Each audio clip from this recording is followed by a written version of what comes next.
One side celebrates the murder of the other side, and it doesn't go in the opposite direction. Case in point, Stephen Bonnell, who had this to say after the assassination of Charlie Kirk. Out the crime statistics?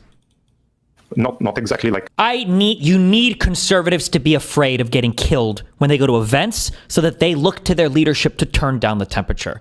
The issue is right now, they don't feel like there's any fear. Like, I don't know. It's like memes. It's just memes to everybody, I guess. I don't know, bro. I don't know. I don't care. I'm playing video games. Okay, I'm done today. I don't give a God, it's going to be so gay if I get killed in the next 2 months of shit I'm doing. Well, the out here, please don't anybody make any actual the most weak bullshit speeches on my side. God, if it happens, holy shit, I'm going to make a death note before I go out to go live and not. God, it's so optics. Hard to make sense of what he's saying. The first part is clear enough, though. He says conservatives need to fear for their lives when they go out to go do events. You need to make them fear for their lives. You need to make them think you're going to murder them. So, look, he obviously should be prosecuted. That is not protected speech. That's an incitement to violence. Clear as day. Stephen Bonnell should be prosecuted. He should spend a long time in prison for that. No question. But more broadly, these people should not be permitted in public. They should not be permitted in clubs. They should be fired from their workplaces if they say things like this. They should be ostracized from all of polite society. Not so that we can shrink the acceptable discourse. It's quite the opposite. What he is saying is, you need to threaten to murder conservatives so that they shut their mouths so that we don't have to deal with their open marketplace of ideas.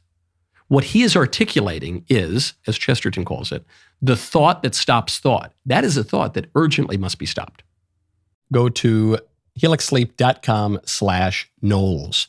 I love my Helix mattresses, I should say, because I'm such a magnanimous father that I've even gotten Helix for my kids. What makes Helix different is they don't sell you just a random mattress. They match you with the perfect mattress for your body and sleep style.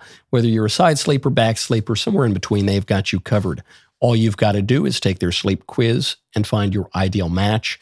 When you find the right match, you will wonder how you ever slept on anything else. For those of you who sleep hot, the temperature regulation is a total game changer. I love Helix. I got my Helix mattress, 5 years ago or something like that. It's really wonderful. My kids absolutely love theirs, and it'll help you sleep. It'll help you sleep. Right now is the perfect time to upgrade your sleep.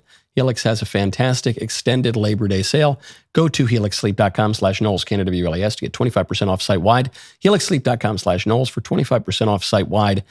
Enter the show name at checkout so they know that we sent you. helixsleep.com/Knowles. In order to have the goods and the kind of society that people claim that they want. He's not the only one. There's another prominent left-wing streamer, Hassan Piker. Here's an example just from last year. Tom Cotton posted something on Twitter. Hassan Piker responds with a diagram of how to make the gun, the homemade gun that killed Shinzo Abe in Japan, Prime Minister of Japan. An obvious threat, a call to action to murder a sitting Republican senator. He should be prosecuted. Hassan Piker should be prosecuted. The government needs to come in and bring the force of actual government authority down and punish him for breaking the law. If the government does not do that, you'll get more of this. You'll get more threats against conservatives.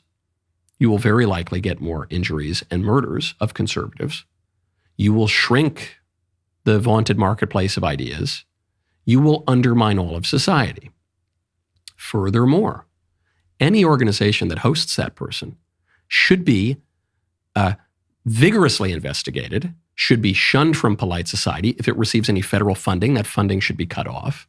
These people need to be ostracized.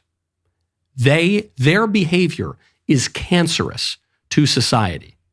And we've been kind of nice and squishy about it in the past, and we've been just giving them the grace of, well, just one more chance. They can't really believe what they're saying. They don't really mean it. They don't. Enough.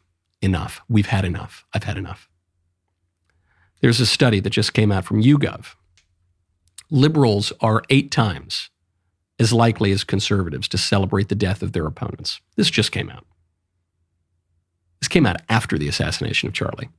24% of respondents who describe themselves as very liberal said it is always or usually acceptable to be happy about the death of a political figure they oppose. Only 3% of those who describe themselves as very conservative answered that way. A conservative reads those numbers, and we're ashamed. We're ashamed that 3% of people who are very conservative would say, well, you know, sometimes I'm happy when my opponents die. We're ashamed of that fact. 24% of very liberal respondents, 8 times the number. That is extremely antisocial behavior. That needs to be discouraged with every lawful means at our disposal. You cannot have a society that way. That isn't part of the free marketplace of ideas. That isn't part of the open-minded ethos of our modern, maybe, I guess it is part of the open-minded ethos of our modern society. This is what our modern society gets you. Can't tolerate it. If you liked that clip, you should subscribe to the Michael Knowles podcast on all of the platforms, up to and including YouTube, but also MySpace, Xanga, AOL Instant Messenger, Spotify, Apple Podcasts, all of them. Subscribe. You'll get more of them. See you next time.